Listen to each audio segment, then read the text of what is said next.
Level up for this video dahil may experience natin ang world-class buffet na matatagpuan sa Clark, Pampanga. Maaga nga kami nagbiyahe dahil nga medyo malayo kami doon sa pupuntahan natin. Kaya naman kahit walang tulog at kaka-out lang namin sa work, nag-prepare nga kami ng maaga dahil lunchtime nga yung na-book namin. And yes, nandito nga tayo sa Roy's Hotel and Casino na matatagpuan sa Clark Freeport Zone, Pampanga.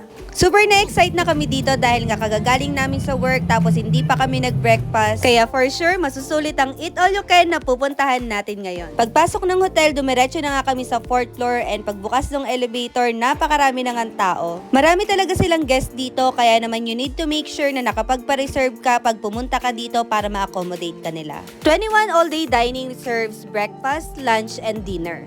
For your reference, ilagay ko na nga dito sa video kung magkano yung mga offered prices nila. Unang bubungad sa'yo, itong kanilang iba't ibang klaseng pastries na kung saan pag nakapili ka na dito, ikaw na rin mismo yung magpapainit dyan.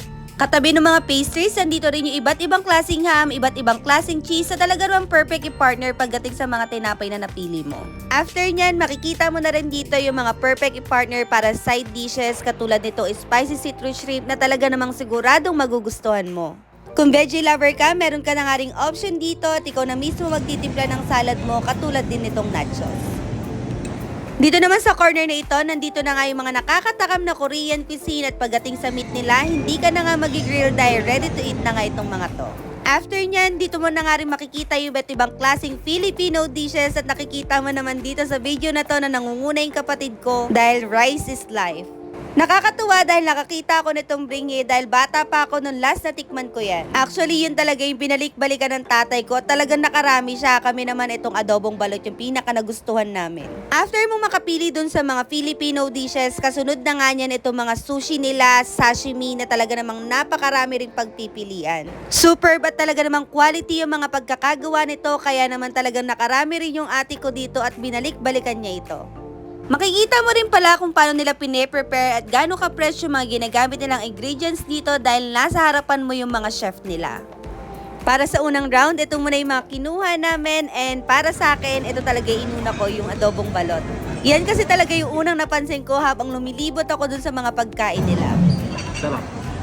After namin maka-first round, dumating na nga rin sila nanay ko dito. Kami naman, pumunta na kami dito sa may corner na to para tikman yung mga Japanese dishes nila.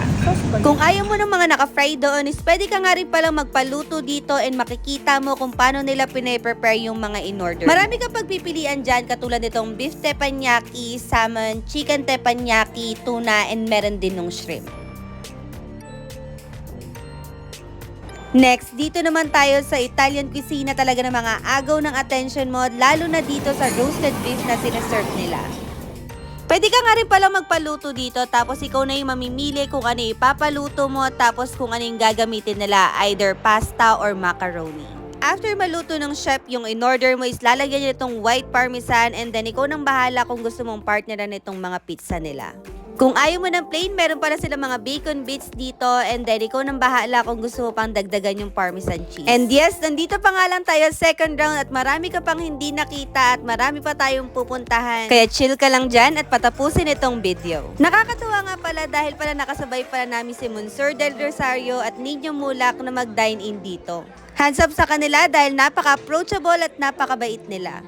After a few minutes, nakita ko tong nanay ko kumakain siya ng wonton kaya niyaya ko agad itong sister ko para puntahan itong mga Chinese cuisine. Syempre for the noodles kami ng brother ko dito kaya naman siya yung nagsangkap and then after niyang makapili ng mga gusto niyang ilagay dyan, binigay na dun sa chef tapos niluto nila. Pwede po lagyan nyo ng garlic chili. For nalagay kami ng garlic dyan tapos ilagyan namin ng chili sauce. Super na-enjoy namin yung beef wonton at itong brother-in-law ka naman, sobrang nagustuhan niyo itong seafood noodles niya. Next, dito naman tayo sa dessert bar nila na talaga naman magpapatanggal umay sa dami ng mga kinain mo. Dessert nila, ikaw na rin talaga yung susuko dahil napakaraming option dito. Merong mga slice cakes, merong mga maha blanca, merong mga fruits, may mga chocolate bar, donuts, cookies at marami pang iba. Sa drinks naman, meron kang 7 pagpipilian, including na nga dito yung coffee and tea. Sir, yung dancing coffee po ba ang tawag dito? Nilalamig yata yung kape niyo, sir. Nilalamig. Oh, nasobran sa kape to. Papalpitik na. Rating for this restaurant is 10 out of 10. Talagang masusulit at napakasarap lahat ng mga sineserve nila dito. Kaya naman, highly recommended ito.